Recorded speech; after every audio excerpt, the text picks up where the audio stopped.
A Escola Nômade para Mentes Criativas orgulhosamente apresenta... Rádio Cachola! Um podcast de autoconhecimento pela criatividade. Com Lena File e Henrique Scló. Apoio Play It Again. Cacholeiros e cacholeiras, esse é o Rádio Cachola da Escola Nômade para Mentes Criativas.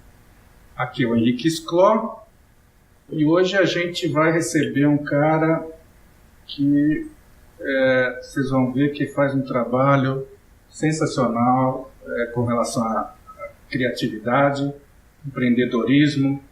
Só para eu ir adiantando antes de apresentar, ele é formado na Faculdade de Direito da São Francisco, trabalhou como executivo na Lowy & Partners da América Latina, trabalhou na Star Media, foi assessor do Ministério do Planejamento do governo da FHC, ele é fundador da Câmara Brasileira de Comércio Eletrônico, membro do World Summit Award, a principal premiação global de conteúdo digital, conselheiro do CONAD, Conselho Nacional de Promoção dos Direitos da Pessoa com Deficiência, e coordenador do MAIS, Movimento Acessibilidade Digital e Internet Segura da Câmara ENET.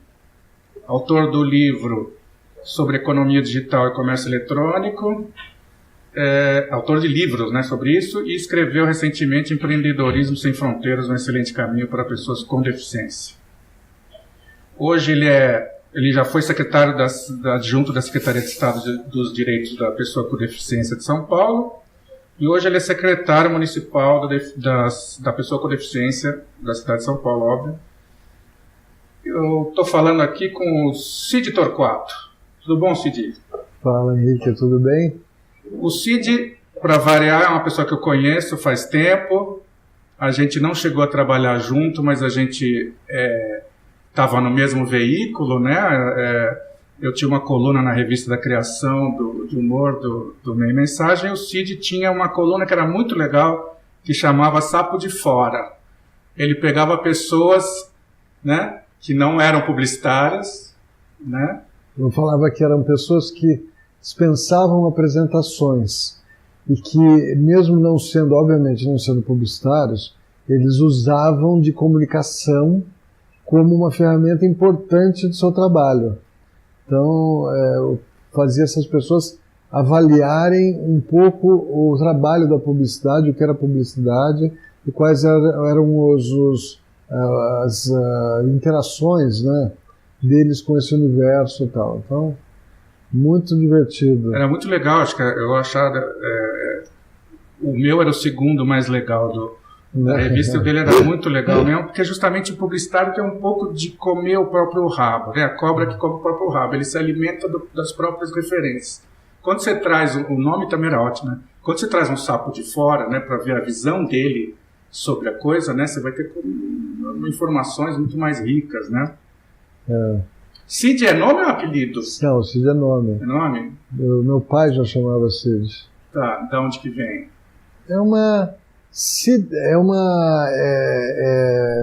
O conhecido é o Mio Cid, né, que é o Rodrigo Dias de Vivar, que foi o nobre espanhol que liderou a expansão dos mouros. E El Cid vem de El Said, né, é o senhor. Então não é um nome, não. Ele, na verdade, ele era conhecido como El Cid pelos mouros, né? Vem de El Said, né, senhor, tal, né? E não é um nome.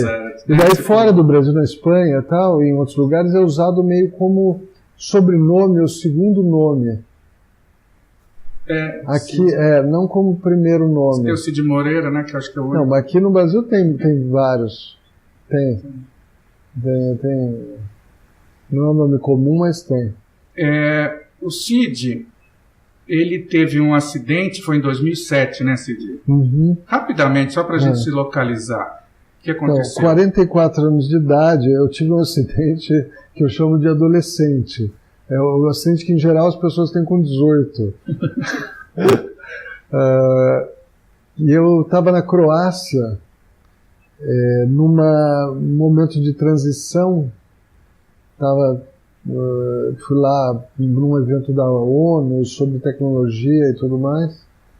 E tinha também uma fase do WSA, que é esse prêmio que a gente representa aqui no Brasil, que é muito bacana. A gente pode falar dele daqui a pouco, porque é muito legal esse prêmio. Mas eu estava lá e no último dia eu fui dar um mergulho de um pier, um lugar que eu já tinha uma familiaridade e tal, mas talvez tenha mudado a maré, né? Um pouco o que eu chamo de seu dia de bobo, né? Um pouco que você dá umas marcadas que talvez não sejam normais, e nesse dia daí a coisa acontece. Mergulho em água rasa, que é a tipificação do acidente que eu tive, é uma coisa que dá muito em adolescente, como eu disse, né? Jovem e tal, aquela impetuosidade de pular das pedras, sim, ou pular na piscina, mas também é uma coisa que acontece em todas as idades, com a pessoa, sei de casos que a pessoa nadou naquela piscina a vida inteira e chegou um dia lá, depois de 30 anos, ele dá uma vacilada, bate a cabeça. Então é um dos acidentes mais comuns em termos de tetraplegia. Infelizmente você tem também tiro, né, e acidente de moto, carro e tal, mas mergulho em água rasa é um dos típicos. Porque o tiro você fala assim, bom, não tinha muito jeito. Eu vejo que você mexe um pouco os braços. Já foi na época ou você está fisioterapia? Mas esse tipo de lesão medular, ela impõe necessariamente um limite para o seu desenvolvimento pós, né? Então é a própria lesão ao seu limite. Não dá para ir além dela, certo? Você dá para explorar o que sobrou, e o que eu explorei em grande medida o que sobrou. Talvez eu pudesse estar um pouquinho melhor. Eu teria, nesses 11 anos, hoje eu reveria um pouco, e como estou revendo minha fisioterapia. Talvez eu pudesse, mas não muito, eu não podia fazer muito mais coisa não. Eu não tenho braço, ou seja, não tenho mão, não tenho pinça de dedo, né? Eu tenho movimento de braço e que permite pouca coisa. Né? Então, apesar desse movimento, eu consigo de fato fazer muito pouca coisa com o meu corpo. Eu consigo basicamente tocar a cadeira, ou seja, cadeira motorizada, ou seja, consigo empurrar o joystick da cadeira e consigo usar um pouco computador e tablet. Mas fora isso eu sou totalmente não funcional. Preciso de ajuda para comer, para beber, para tudo o mais que você possa imaginar. E como que é isso para você, assim? Obviamente no uma começo merda. é mais difícil, né? É horrível, né? Chama lesão catastrófica. Então é muito ruim, muito duro, muito difícil, muito... Eu fiquei imaginando como foi na hora ali. Você estava sozinho? Você estava com outras pessoas, me socorreram. E eu fui operado na Croácia, fui bem tratado lá. E depois vim para cá, já com a coluna cervical estabilizada.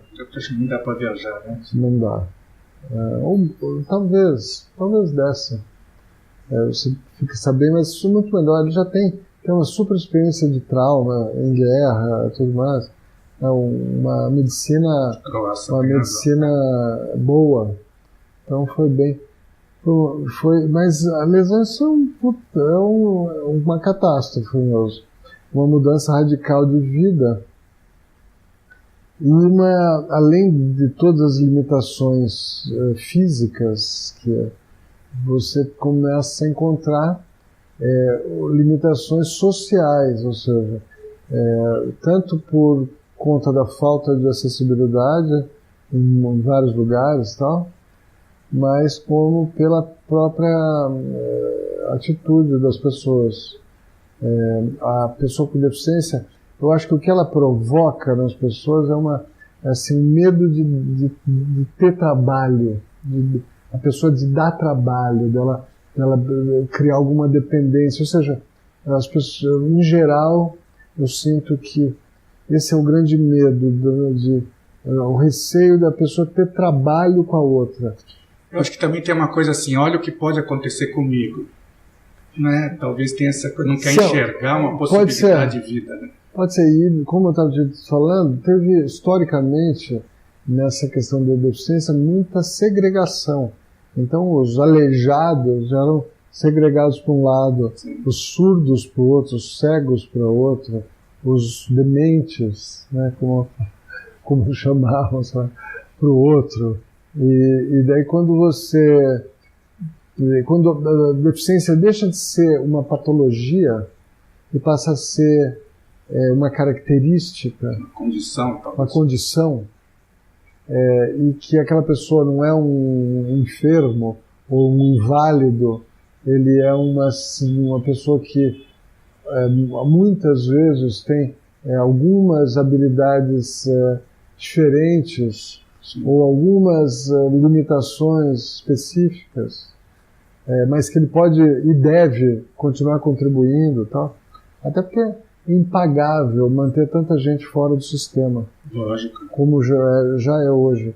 Então, acho que o desafio, em termos inclusive de sustentabilidade, é trazer esse povo para dentro do sistema.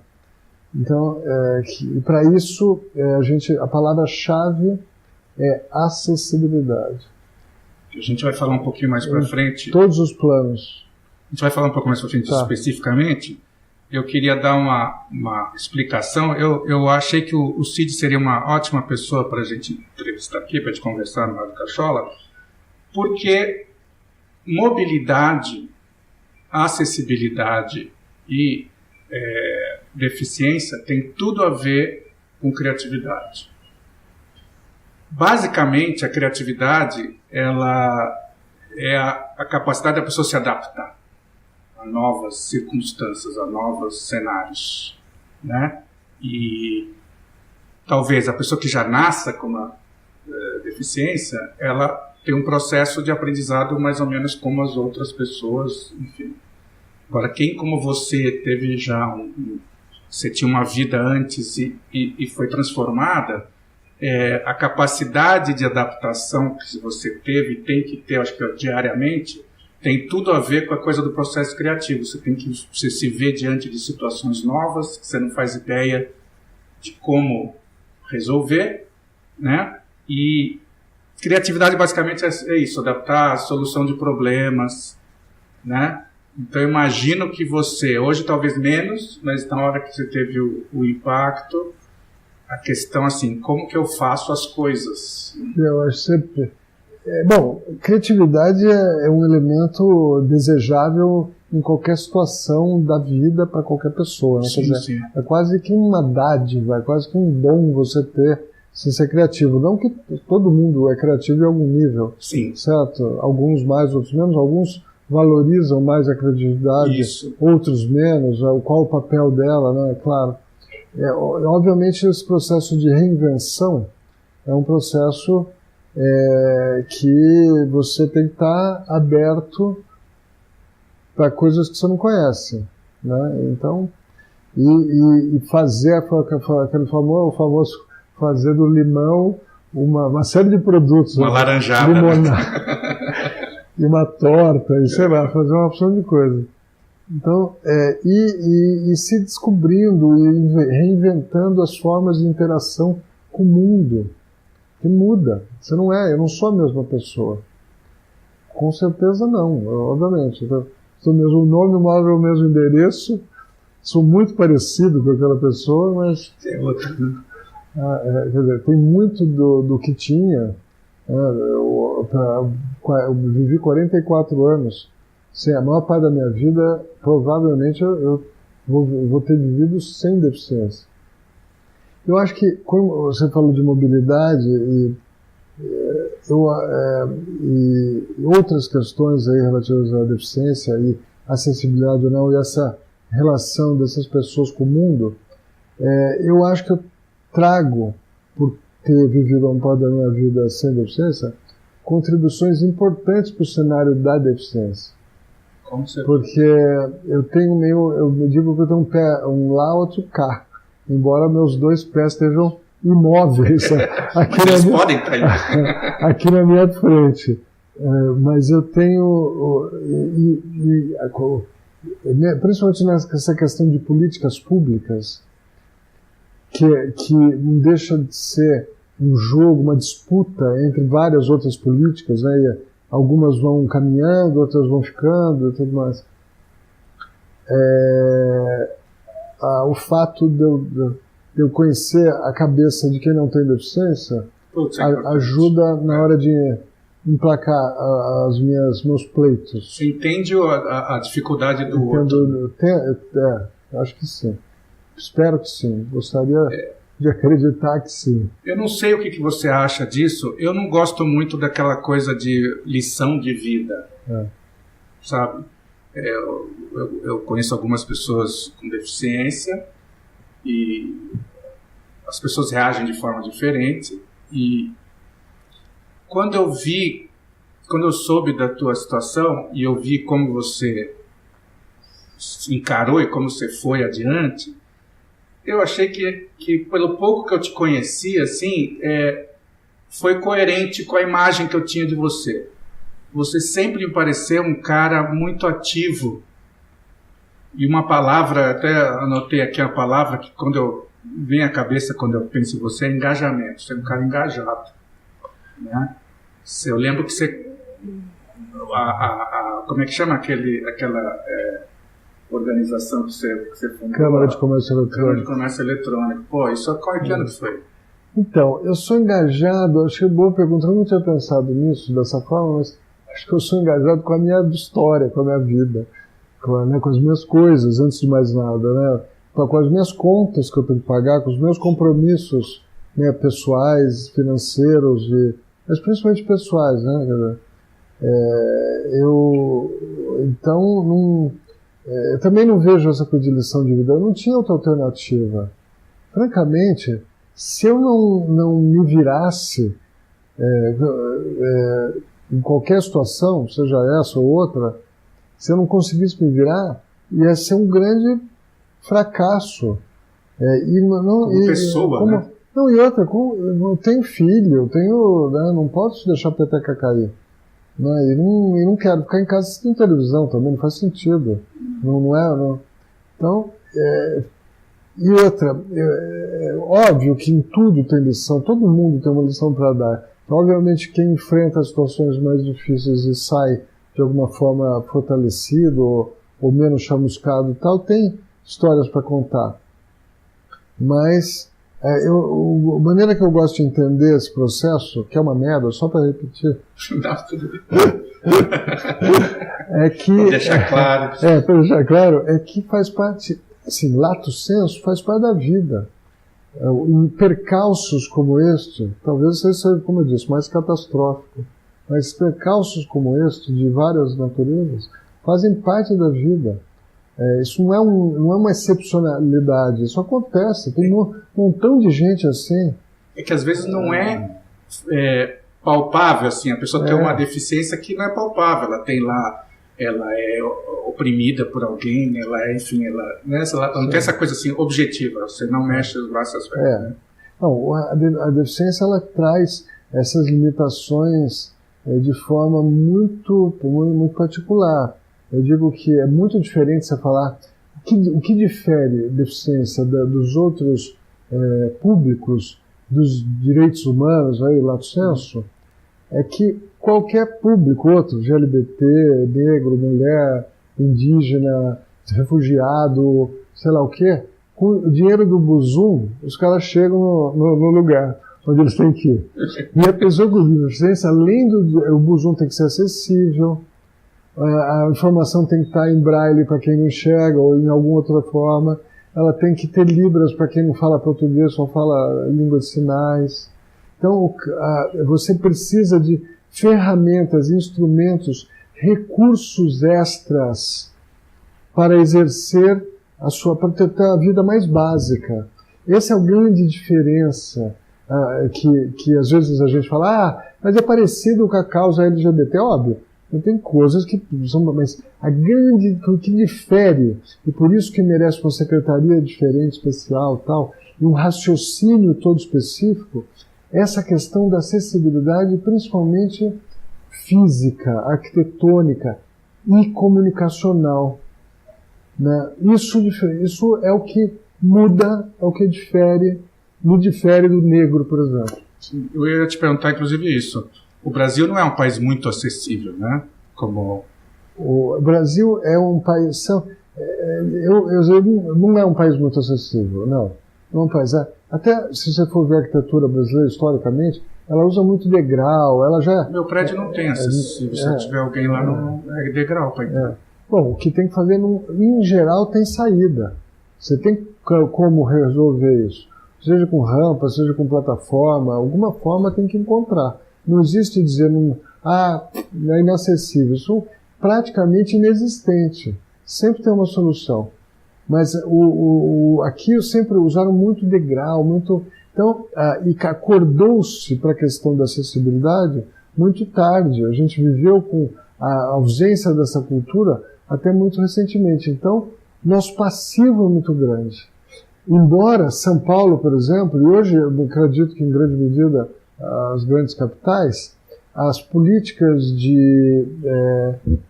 para garantir um pouco de acessibilidade arquitetônica, física, urbanística, então aqui em São Paulo tudo é acessível. O que mata hoje são as calçadas. Você vai hoje, qualquer teatro, qualquer cinema, qualquer prédio, tirando alguns prédios mais antigos, residenciais, muitos, mas a cidade em si, como em termos de equipamentos, é muito acessível. O que está matando São Paulo são as calçadas, que são décadas de descaso, ou pouco caso, a uma questão que muda a vida de todo mundo. Até carrinho de bebê também, né? Não, eu nem falo, é um negócio que se atribui, você aproxima muito, se atribui muito à pessoa com deficiência a discussão de calçada. Mas nós somos uma minoriazinha. Quem anda de calçada são os pedestres. Minha mãe já caiu. Os bípedes. Minha mãe tropeçou num buraco na calçada. Os idosos. Sim. Sabe quanto que em São Paulo, o custo sistêmico, não a prefeitura, tudo, INSS, SUS, são 100 mil acidentes em calçadas reportados por ano, fora aqueles que não são reportados. O cara vai embora para casa e enfrenta aquela lesão que ele teve de alguma forma. São 100 mil, muitos deles deixando sequelas. O gasto estimado com essa perda humana, ainda que temporária, é de 600 milhões de reais por ano no estado de São Paulo. Mais barato, provavelmente, fazer calçada. Mais barato fazer a calçada. A gente está tentando equacionar. Faz parte da tua secretaria? Não, faz parte da minha secretaria pentelhar as outras. Pô, já é alguma coisa, alguém dizendo que precisa fazer. No sentido de levar informação, o que eu fiz. Agora, a gente, na prefeitura, o prefeito, os assessores estão construindo um plano. As coisas já estão começando a ser feitas em termos de calçadas, obras, ainda de forma tímida. O ano que vem a gente espera investimentos muito maiores. Eu acho que é a grande carta na manga da nossa gestão. Eu acho que o que pode diferenciar a gestão Bruno Covas é algo que pode mudar a cara da cidade de São Paulo e que o cidadão paulistano está querendo muito.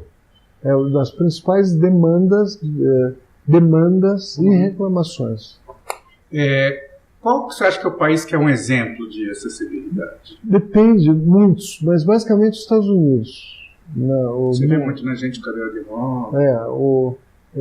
A coisa da deficiência está institucionalizada também, eles têm a vanguarda nisso. Berkeley sempre foi o grande epicentro de discussão sobre acessibilidade e inclusão da pessoa com deficiência.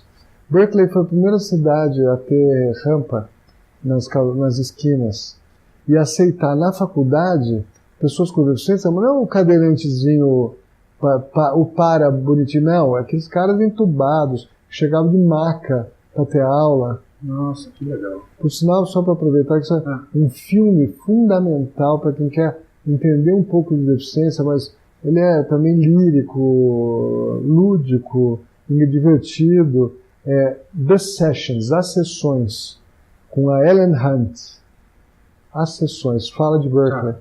Fala de Berkeley nessa época. Onde a gente que estiver no YouTube, eu ponho o link eu ponho o link na nossa página. Muito legal. E é muito legal para entender uma série de coisas da vida, mas uma visão muito sensível sobre a deficiência. Muito legal.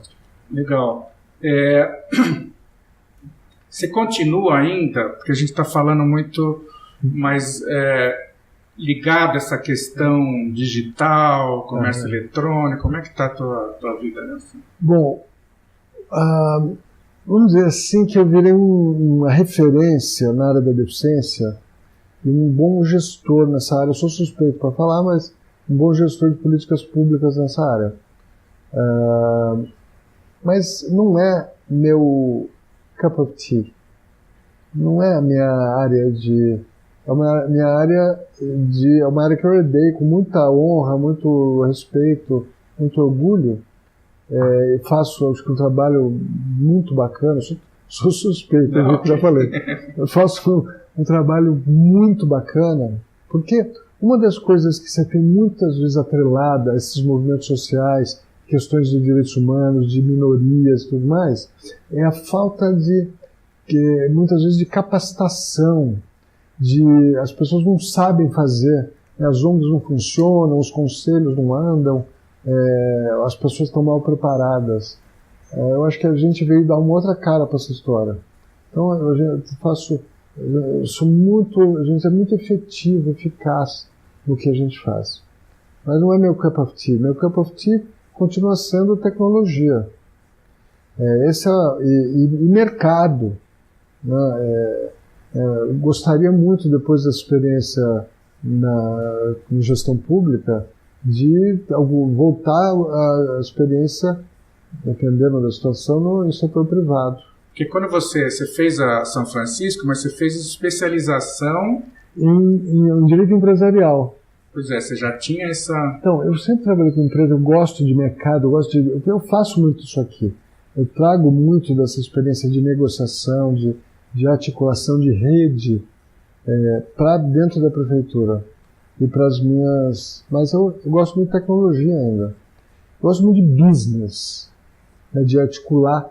E o setor público tem espaços fantásticos para articulação, que eu já fiz bastante. O setor privado muitas vezes é mais ágil e mais divertido, por ser mais ágil também. Você consegue mais coisas. Bom, mas aqui os meus pet projects, os projetos pet, certo. Né? Não é pet da garrafa, né? De estimação. Estimação são o selo de acessibilidade digital e a CIL, Central de Intermediação em Libras. O selo é o seguinte, aqui eu tenho, sob a nossa secretaria, a CPA, Comissão Permanente de Acessibilidade, que tem 22 anos, é o órgão mais antigo do Executivo no Brasil a lidar com o tema de acessibilidade e direitos das pessoas com deficiência. Nasceu focado em acessibilidade física. É referência nacional. Então foi o primeiro departamento. Depois, muitos anos depois, vieram as secretarias e outras iniciativas. E hoje a CPA está comigo. A CPA tem o selo de acessibilidade arquitetônica histórico, já tem 15 anos, um selo de excelência. A gente já tinha um arcabouço jurídico, foi bom porque eu já vim com essa ideia de qualquer jeito, eu vim com a ideia e encontrei tudo pronto para ser feito. Lançar um selo para a internet. Eles falam, mas o que a prefeitura tem a ver com isso? Infelizmente, na análise que a gente fez, nenhum outro órgão federal, que talvez fosse mais o caso, estadual, ou alguma ONG, ou sei lá quem, a BNT, não iam lançar algo similar.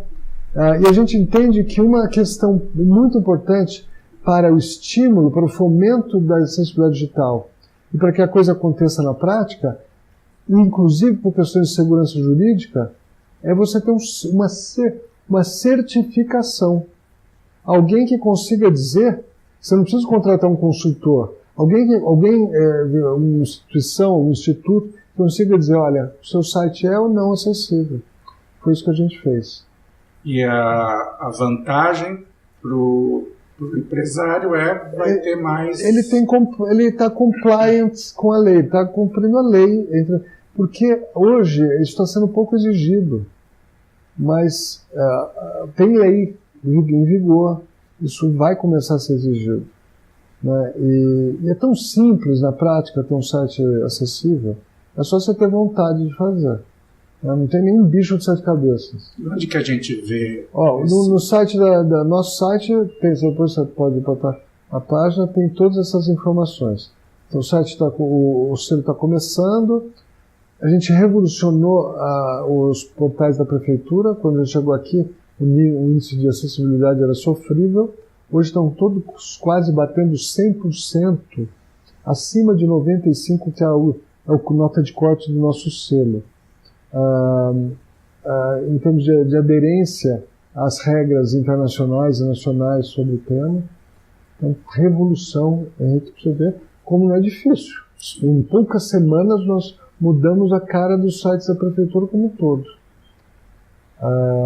E daí tem a central de intermediação em Libras, que é um negócio muito legal, que é um produto que eu torço para que a empresa que presta serviço para a gente tenha muito sucesso no mercado, leve o serviço para o consumidor final. Mas aqui é o seguinte, a gente oferece via desktop, tablet ou smartphone, para o munícipe surdo ou para o servidor, a possibilidade da intermediação de atendimentos municipais a surdos por videoconferência. Então eu chego lá no médico, eu não preciso levar meu intérprete, minha mãe, minha tia, ninguém. Eu pego o saco do meu celular, acesso o app da prefeitura específico, vem alguém, um intérprete presencial não, virtual, mas é uma pessoa humana. Porque você fala virtual, vamos pensar que é um avatar. Não é um avatar. É uma pessoa, um intérprete humano, e faz a intermediação de qualquer atendimento público municipal por videoconferência. E a gente desenvolveu um modelo do business, que não é só para o setor público, para todo mundo. Não interessa só a tecnologia que você está usando, interessa o business que você está fazendo. Quer dizer, quanto você está gastando com isso. Então, um negócio que é exemplar para o Brasil. Então, são meus dois...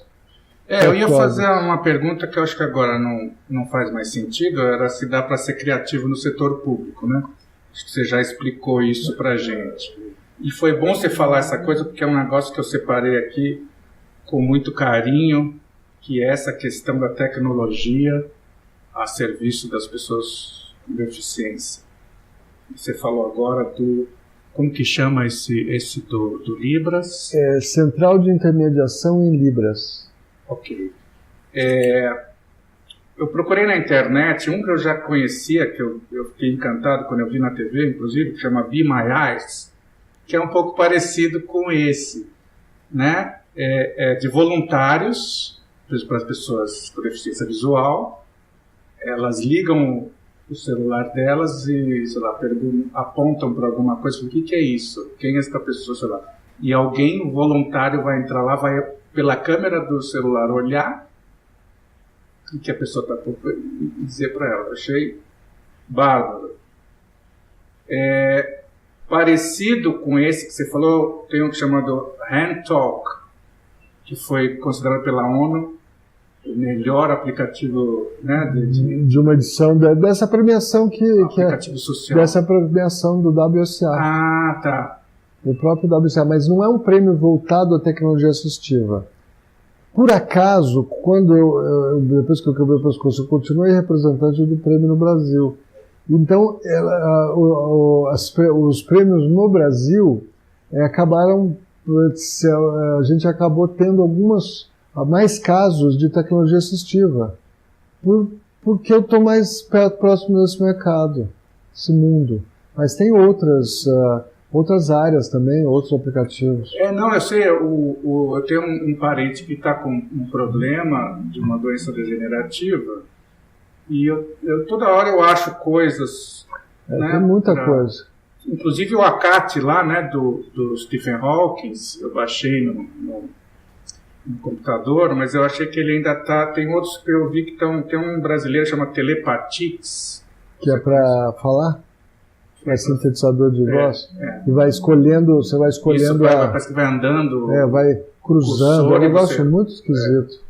Muito difícil, eu não imagino como... Pois é, o do Stephen Hawking, eu achei interessante que ele, parece que no fim da vida ele mexia só a bochecha, né? Ele conseguia, obviamente com o treino, enfim, com tudo, ele conseguia fazer isso. E eu experimentei em casa. Você podia mexer com as sobrancelhas, com a boca, né? Ele reconhecia, mas eu achei o reconhecimento, assim, você mexia um pouquinho, ele já perdia o reconhecimento. Não sei se é um programa mais antigo. O outro que eu vi aqui chama Guia de Rodas. Que ajuda um pouco essa coisa da calçada, inclusive. Sim, sim. Bom, são todos parceiros nossos, né? E eu, de alguma forma, devo dizer que eu também colaboro bastante para o sucesso desses empreendimentos. A gente apoia, por exemplo, o Guia de Rodas, nós fornecemos toda a base de dados que a gente consegue sobre acessibilidade física na cidade, a gente também passa para eles. Só para explicar, né, esse Guia de Rodas... É um guia, ele aponta lugares acessíveis na cidade, por crowdsourcing. Então você pode ir lá e dizer, esse lugar é acessível ou não é. Ou... É tipo o Waze, assim, né? As pessoas vão ele não faz... Agora, pode ser que eu esteja falando besteira, mas acho que ele não faz rota. Não, mas eu digo Waze por questão de os usuários, eles alimentam... Né? Se eu não me engano, ele não faz rota, mas pode ser engano meu. De repente até faz, eu sei que ele identifica, ele tem uma base de dados com os locais acessíveis. Você tem algum aplicativo que você usa? Ou alguns aplicativos que você usa no teu dia a dia? Especificamente para mim, não. Como é que você, por exemplo, navega na internet? Então, hoje em dia, francamente, por questões de produtividade, eu tenho alguém para me ajudar no trabalho, certo? Eu me ajudo em tudo, me digita para mim, porque minha produtividade cairia muito se eu tivesse que fazer essas coisas. Eu faço boa parte desse trabalho que eu tenho que fazer online, eu faço durante o dia com ajuda. Quando eu estou sozinho, eu consigo navegar no tablet sozinho, ou seja, consigo operar e visitar a internet, responder algumas coisas. O tablet é maior, consigo digitar, consigo digitar alguma coisa. Antes eu até estava melhor, estou meio mal agora. Mas hoje em dia eu tento evitar. Eu tento fazer quando eu tenho ajuda, porque eu sozinho demora muito mais. Óbvio, eu posso fazer por voz, mas... Tá. Você usa celular? Eu não, só uso o tablet. Eu uso o tablet como celular. Tá. Uma coisa que eu tenho certeza que você já viu isso. Um aparelho, um aplicativo, alguma instalação que foi feita para a pessoa com deficiência, mas tem problemas porque a pessoa provavelmente ela não entendeu o que era para fazer, não entendeu o processo. Tem muito disso, Henrique. Sabe por quê? Porque o paternalismo, o assistencialismo, né, e o voluntarismo graçam, né? Você tem absurdos de o cara desenvolver um projeto de bengala para cego sem nunca falar com um cego, sem perguntar para o cego se aquela bengala que ele está desenvolvendo, pesando 5 quilos, sei lá, faz sentido para ele. Então tem muito disso. tem muito desse paternalismo, de você achar que você não precisa escutar, que você sabe mais. Você está ajudando, que a pessoa contas, né? que a pessoa com deficiência, ela muitas vezes não sabe decidir por si só, tal. Não, isso é um Então, absurdo. E aí esse é um assunto muito pertinente com a questão da criatividade, porque criatividade, como eu falei, é resolver problemas. Para resolver um problema efetivo, você tem que entender o problema, né? Você tem que ter o máximo de informação possível sobre o problema. E tem que saber muito qual é a necessidade da pessoa que vai se beneficiar, teoricamente, do que você está criando. Você precisa respeitar o público. Não estou falando nem só da pessoa com deficiência. Você tem que respeitar o público-alvo. Assim, é para esta pessoa, então eu preciso saber se ela realmente vai se beneficiar com isso. Né? Em muitos casos, é o que eu falei, voluntarismo, assistencialismo, paternalismo. Não só nesses casos que a gente citou, pessoa com deficiência e tudo mais, muito no mundo é feito em prol do outro para na verdade, suprir necessidades do ego pessoa próprio. Então, né, não dá. Você tem que escutar a pessoa.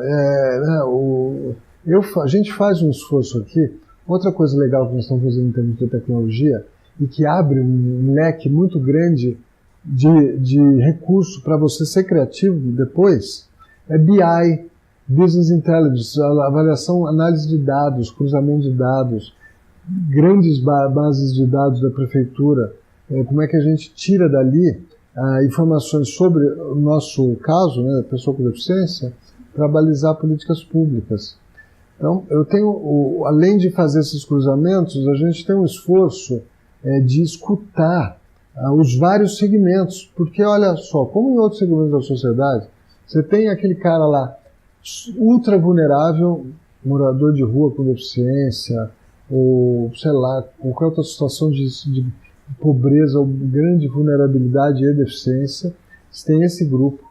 Você tem um grupo, ou seja, você tem camadas que vão subindo e melhorando o nível social, mas as demandas, elas continuam existindo. Porque, como eu disse, não basta o bilhete de Buzzum. Você precisa dar mais para a pessoa. Então, a gente faz um esforço para escutar todos esses segmentos.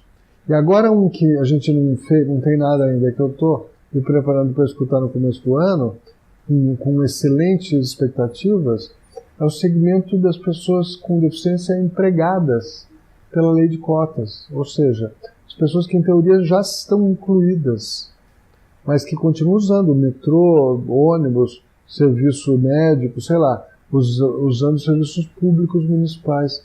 Eu quero agora saber, depois de saber o que o pessoal mais vulnerável precisa, eu quero saber o que esse pessoal está incluído, e por estar incluído ele me foge do radar da deficiência. Até porque ele não quer mais ser deficiente. Se ele puder falar, opa, se eu tirar esse título, ele quer ser normal, ele quer ser uma pessoa qualquer, né? Então, eu quero, agora o nosso desafio no começo do ano é descobrir quem é esse cara, o que ele quer, e como é que eu trago ele mais para próximo do nosso movimento político. Até para ajudar nas políticas. Claro, né? Porque eu preciso, tudo que eu proponho aqui dentro da prefeitura é excelente quando eu tenho respaldo fora de grupos de pressão, e né, ONGs e conselho e tudo mais, fazendo a parte deles. Então eu quero esse cara que é um formador de opinião do meu lado. Já que você falou isso, qual a tua opinião sobre, de uma maneira geral, a política de cotas, não só para a pessoa com deficiência? Eu acho que ela é muitas vezes polêmica, mas necessária. Eu vejo... Pode tomar, quer tomar? Eu vejo...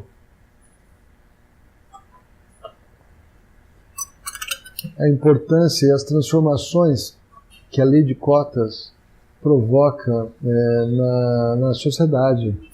Quer dizer, o ápice da inclusão é o trabalho. A gente, felizmente ou infelizmente, não sei, acho que felizmente, né? A gente se define pelo que a gente faz. Então, se você não faz nada, você não tem definição.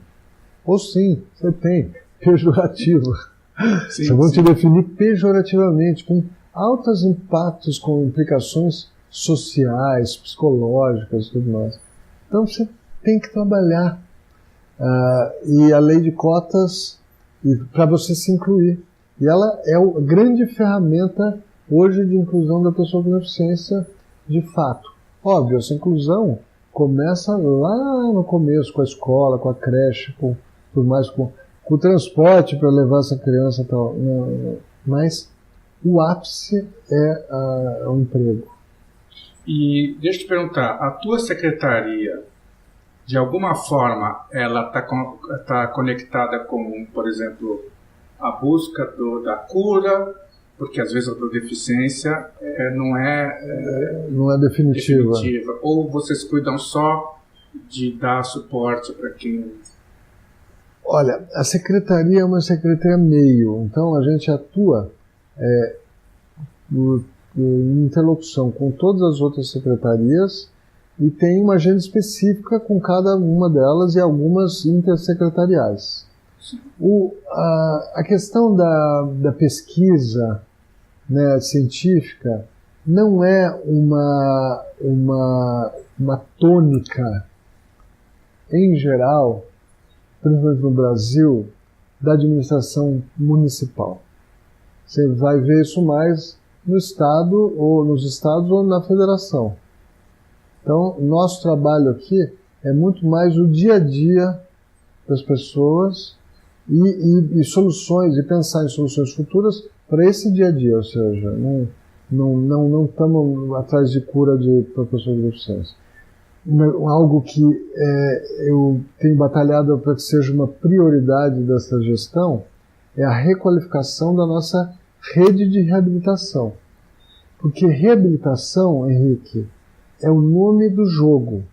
Não só para pessoa com deficiência. Como eu digo, a gente é minoriazinha.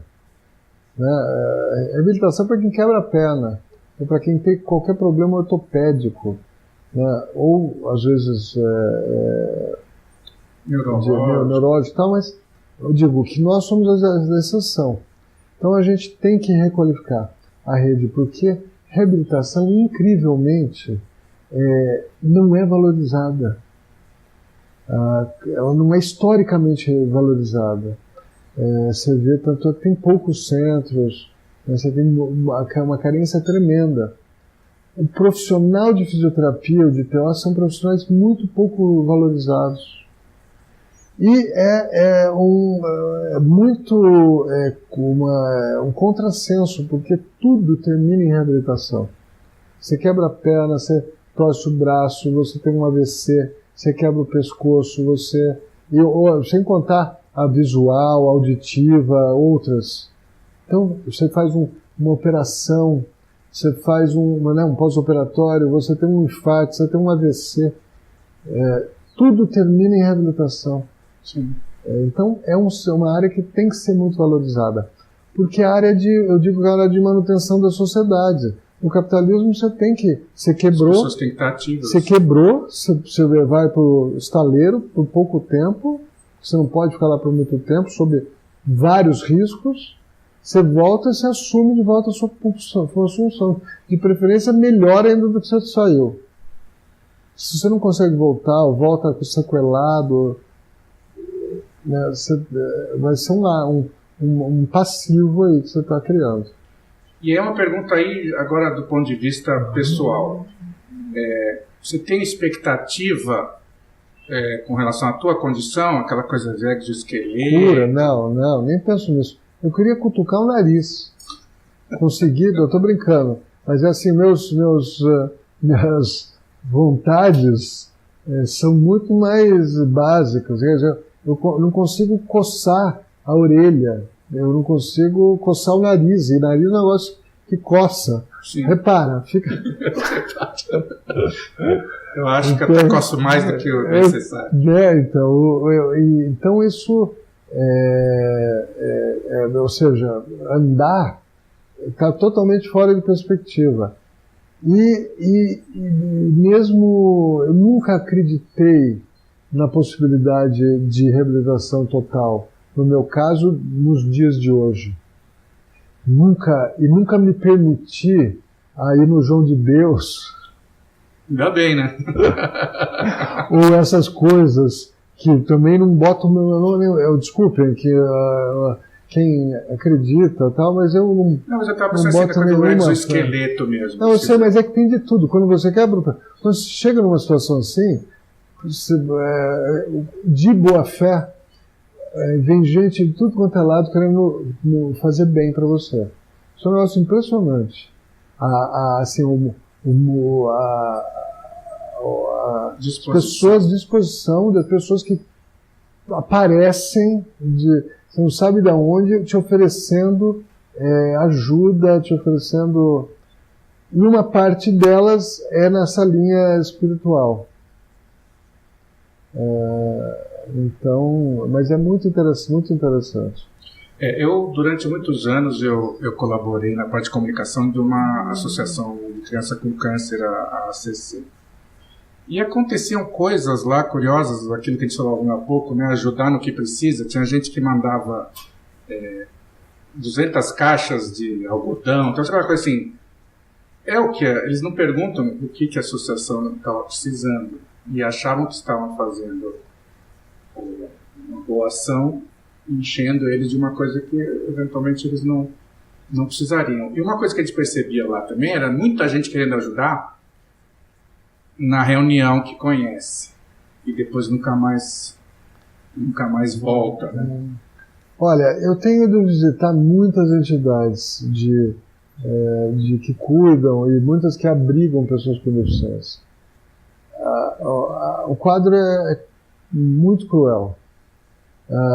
Se eu puder falar alguma coisa, uma mensagem natalina entre em contato comigo, eu dou uma lista de entidades sérias, que fazem um trabalho tremendo, então, com o pires na mão, façam doações, porque a gente tem que, esse é um setor que precisa de doação. Tem setores que não precisam, de repente tem verba pública, esse é um setor que tem muito pouca verba pública, é difícil se adequar, uma tristeza. E a gente tem que ter, eu por exemplo, minha meta, estou ainda construindo minha carteira, mas doar para 10 instituições. Um valor simbólico, mas eu quero doar para 10 instituições. Acho que a gente tem que fazer isso, a gente tem que sustentar esses pilares da sociedade, porque a sociedade precisa deles. E você, como membro da sociedade, também. Pode ser que eu, por exemplo, não precisei dessas entidades, mas eu precisei de outras, que estavam ali quando eu precisei. Então, e não precisa ser muito, né? Porque se bastante gente colaborar com pouco, a gente tem que ter essa... E outra, principalmente se você se beneficia alguma vez disso, você tem que se tornar um doador.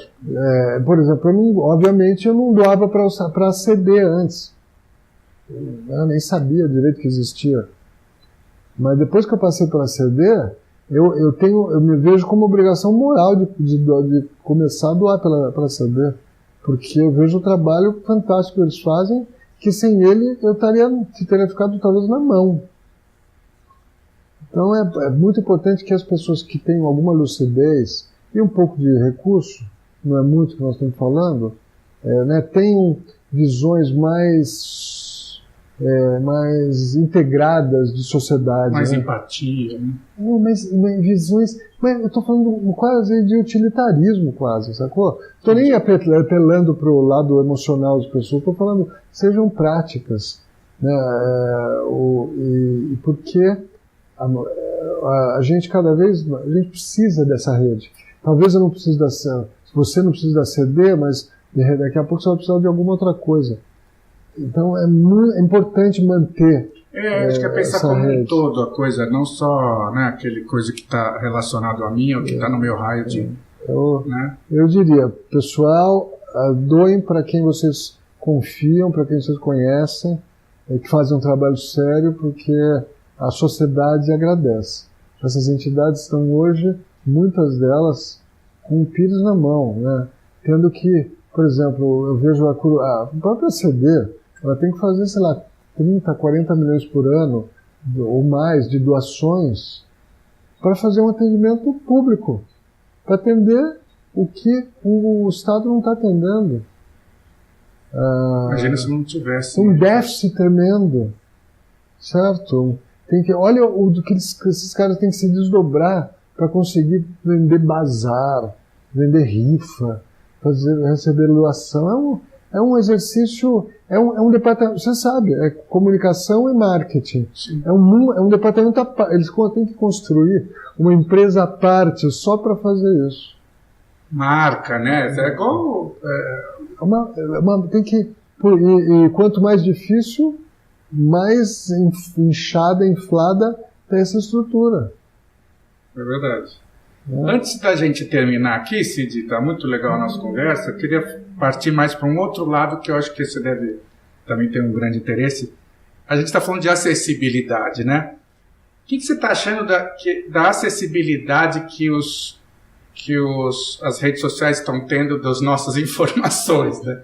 Essa coisa esses dias agora descobriram, né, que o Facebook disponibilizou mais não sei quantos milhões, tal. O que você acha dessa coisa que está acontecendo agora? Puta palhaçada, né? Mas a gente está sujeito a isso, infelizmente.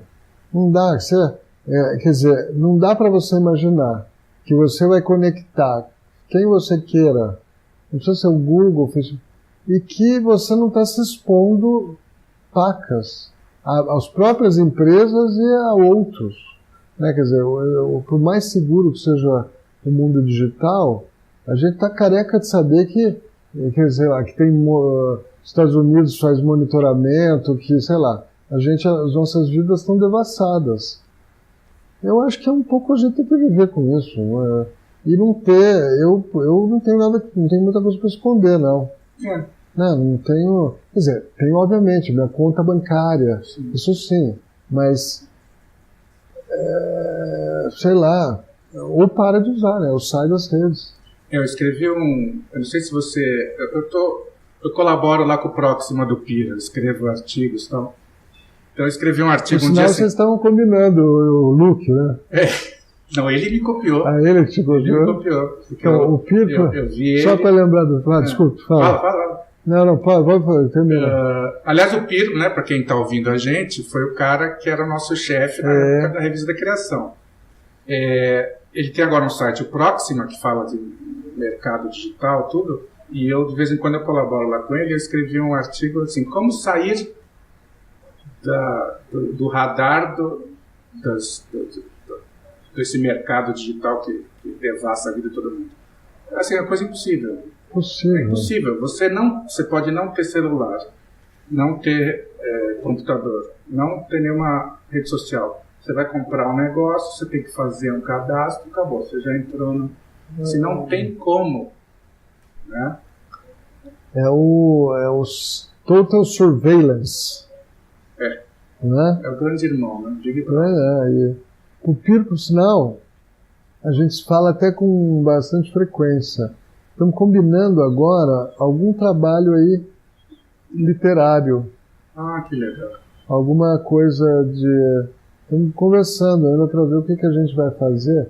Uns diálogos, para discutir um pouco disso tudo que a gente está falando, mas talvez num plano mais amplo. Então, vamos ver se sai. Que legal. O Pira é muito bacana. Eu acho que o maior asset dele é ser boa praça, né?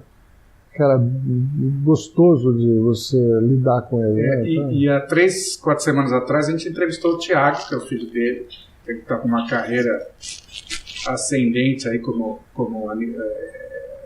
diretor de animação e tal, tá? É muito bacana também. Puxou o pai, cara bacana.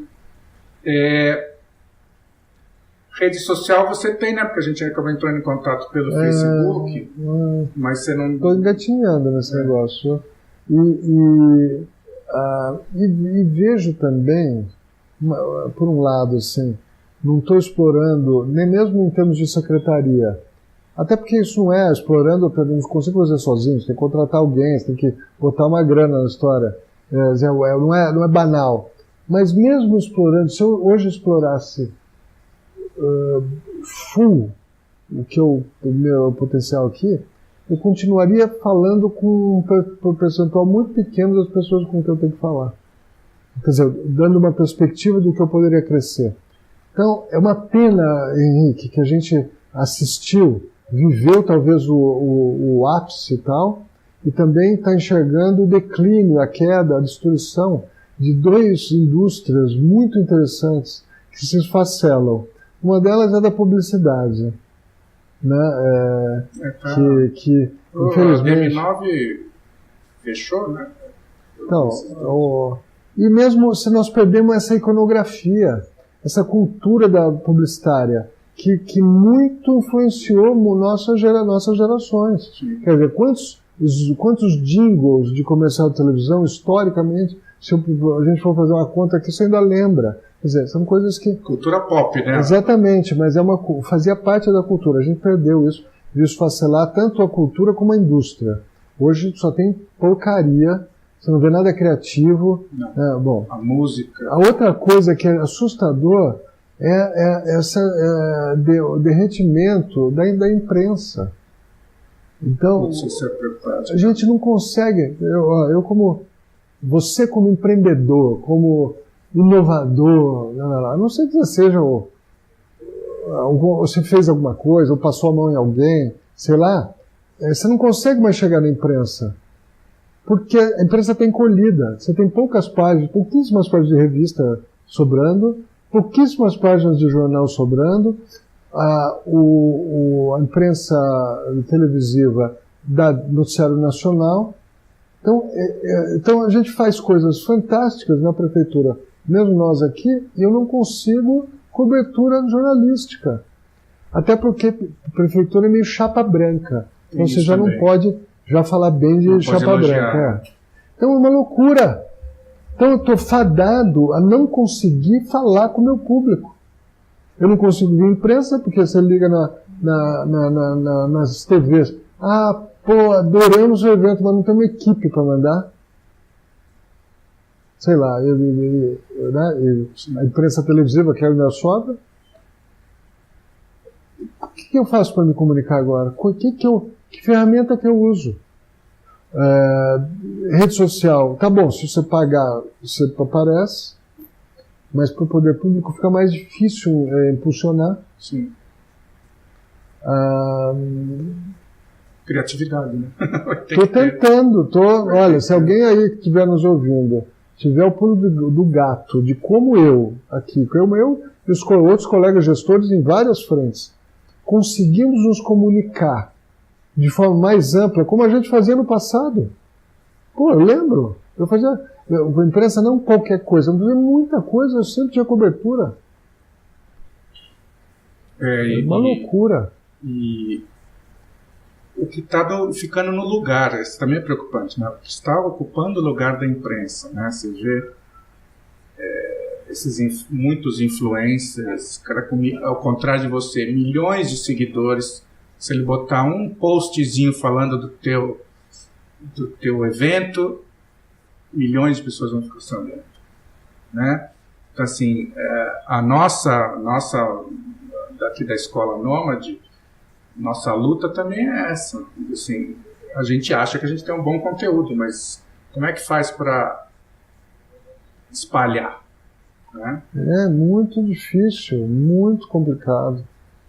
Outra coisa, você está aparecendo, você e o Pir, com você mais, com o Demi Getko. Sabe? Eu não conheço, não. Já falou com esse Papai Noel. Comitê gestor da internet do Brasil. Lembra o Demi? Sim. Sabe, um babudo? Eu não conheço, mas... bem parecido. Então, já me chamaram de Papai Noel, já me chamaram de várias outras coisas. Mas o Piro, eu vou reforçar. Ele me viu assim, depois eu fui num evento, ele estava igual. Eu adoraria ter uma barbona assim também, né? É mais preguiça de fazer a barba do que de... A barba tem seu significado. Tem. Eu quis dar um pouco mais de seriedade, né? Sabedoria, né? O cara olha pra mim e fala assim, é um senhor, me chama de senhor. Fica esfregando a barba. Eu não ia ter essa capacidade de esfregar a barba com a mão. Se você deixar crescer bastante, aí sim, até consegue. Tipo, como é que chama? Os brothers lá, os ZZ Top. Não é? ZZ Top ZZ Top? Que da música, né? O Billy Gibbons. Só uma coisa que eu lembrei de falar, para a gente terminar. Você ainda está ligado nessa coisa de comércio eletrônico? Eu estou ligado ainda institucionalmente à Câmara de Comércio Eletrônico, que eu apoio e tal, embora eu não tenha atuado diretamente, ela estava atuando até recentemente, com projetos, temos projetos com eles. Eu estou pesquisando e querendo fazer ações de empreendedorismo da pessoa com deficiência, né, nessa busca por trabalho e renda e diversificação nessa área. A gente tem muitas ações de empregabilidade, eu quero começar algumas ações de empreendedorismo. A pessoa com deficiência ser empreendedor. Ser empreendedor. E um dos passos, um dos elementos que eu gostaria de dar para ela é um marketplace, um acesso ao mundo digital. Seria ótimo. Então estamos estudando isso com o apoio do Sebrae e tudo mais. Vamos ver o que sai. Eu quero dar um dinheiro, dar uma verba fundo perdido para a empresa, para o cara comprar um computador mais possante, ou uma máquina de costura, é sempre um microempreendedor. Às vezes né? tem uma aceleradora dedicada a isso. Estamos conversando Isso é uma ideia muito boa. Estamos conversando aí com todos os coworkings, por sinal, trabalhando muito proximamente de alguns deles e incrementando nossas atividades, muito em função do selo, mas também muito no trabalho, um trabalho forte que a gente faz aqui, que é esse trabalho de sensibilização. Então, e hoje, com o investimento crescente das empresas na cultura da diversidade, aumenta as tuas possibilidades. Você não imagina a diferença que faz, por exemplo, para um agente da CET passar por um curso nosso de 2 horas, um workshop, né, de sensibilização sobre como atender às diversas deficiências, quais os direitos das pessoas. Então, esse agente sai dali uma outra pessoa, uma outra figura. Então a gente faz muito para... Ou seja, esse nosso envolvimento com o setor privado também é bastante nesse sentido, de sensibilizá-lo. Eu te perguntei sobre o comércio eletrônico porque eu tenho uma opinião que as pessoas mais criativas da história da humanidade são os ladrões, os bandidos. Porque as organizações, as instituições estão sempre criando mais segurança, né? Mais modelos de segurança, mais equipamentos e tal, e no momento seguinte os caras ainda conseguem quebrar um pouco do que ele estava falando ali de não ter como se ter uma segurança de 100%. Por isso que eu te perguntei a coisa do comércio eletrônico. Estou ligado, né, institucionalmente, estou sabendo o que está acontecendo, óbvio, estou acompanhando, mas não estou diretamente. Quero fazer esse projeto agora com o comércio eletrônico. Muito legal. Para terminar, você falou as pessoas entrarem em contato com você. Como é que faz para entrar em contato com você? Olha, Henrique, é o seguinte, para começar, é para entrar em contato mesmo, não é papo furado. Sim, porque às vezes você fala, pode entrar em contato e tudo mais. Eu vivo disso. Eu digo que eu quero ser o melhor secretário da pessoa com deficiência que São Paulo já teve. Provavelmente já sou. Não, estou brincando. Mas eu quero ser. E para ser esse cara, eu preciso de inputs das pessoas. Né? Você tem que trabalhar com a rede inteira. Né? Então eu vivo disso. Então meus contatos são o e-mail da prefeitura, que é a melhor forma de entrar em contato comigo, que é meu nome, cidio.torquato@prefeitura.sp.gov.br. Pode entrar em contato, eu atendo todo mundo, recebo todo mundo, boas ideias são sempre valorizadas. Por favor, então, quem estiver ouvindo, como ele falou, não é para bate-papo, né? Bate-papo é só eu aqui que ele me atendeu. Mas é essa coisa de como você pode trazer alguma colaboração real, né? Perguntar o que está precisando, em vez de dizer que eu vou dar isso. E para as empresas, por exemplo, dá para fazer milhões de coisas com as empresas. Coisas manjadas e coisas fora da caixa totalmente. Com o Itaú, com o investimento irrisório do Itaú, a gente está transformando a vida de pessoas, levando-as ao circuito cultural da cidade. Então a gente dá o transporte e, para o caso de grupos de cegos surdos, a gente dá libras e audiodescrição, que é um recurso de narração, de explicação visual por palavras do que está ali para quem não está enxergando. 400 pessoas por mês, gente que não saía de casa e custa nada para o Itaú. Um projeto de impacto tremendo. Para terminar aqui, a minha dica também, né? Imagino que quem ouça você seja muita gente de empresa. Um negócio muito interessante que a gente está fazendo, um programa transformador. Eu vejo aqui, eu tenho 19 estagiários, todos com deficiência. Quando eu cheguei não tinha nenhum estagiário com deficiência. Tenho 12 estagiários sem deficiência. Mas como assim? Na Secretaria da Pessoa com Deficiência? Poxa vida. Onde a gente... Bom, não mandei ninguém embora, esperei os contratos se renovarem e agora são todos. O pessoal está saindo daqui para IBM, Grupo Publicis, Rede Record, não sei, bom, só para lugar bacana.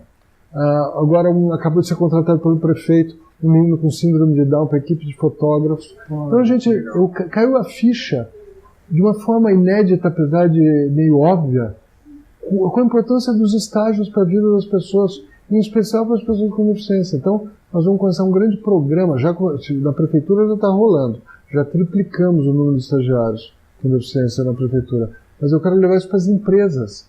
As empresas às vezes cumprem cota, mas não tem programa de estagiário, o que é quase que um contrassenso, porque até para cumprir a cota, a melhor forma de seleção seria via estágio. Isso não acontece. Então tem uma lacuna. Várias lacunas. Não, mas essa é meio absurda, porque você vê isso como um sistema. Né? Estágio, emprego, não.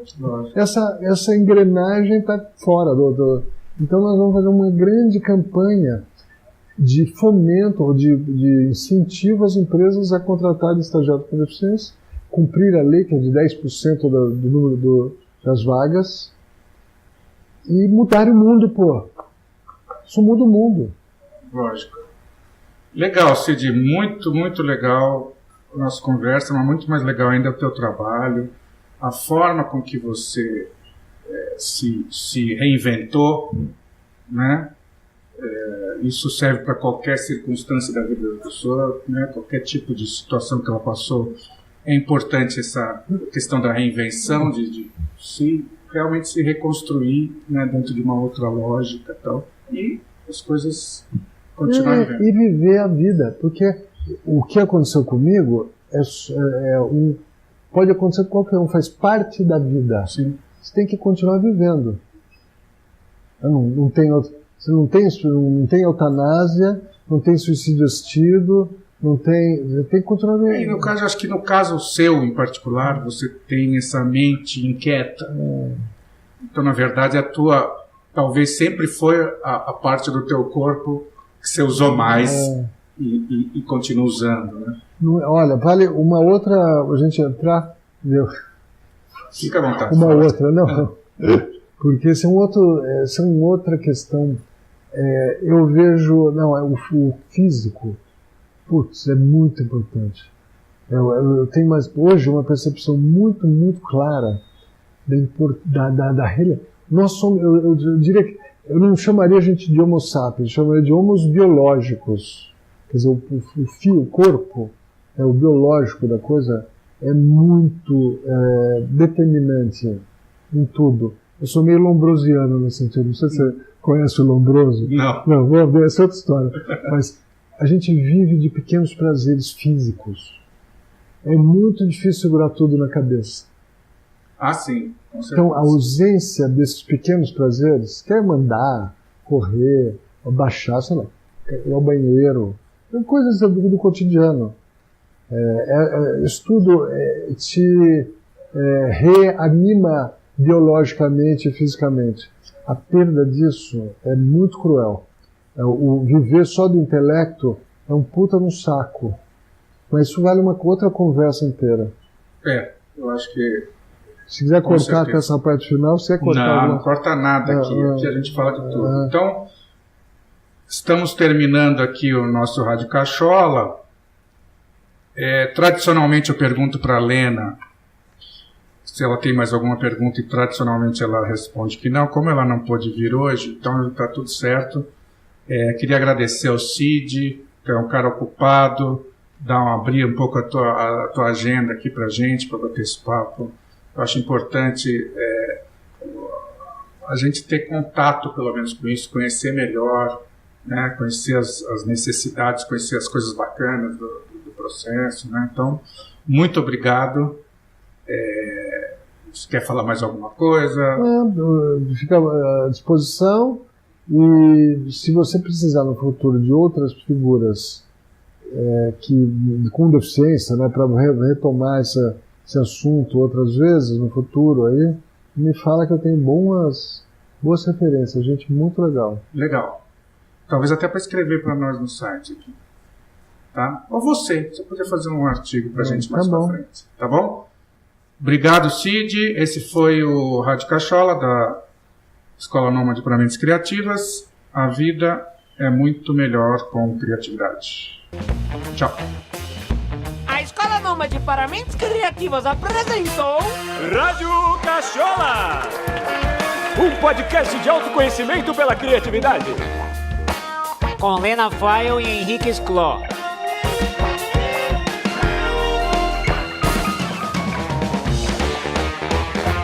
Apoio. Play it again.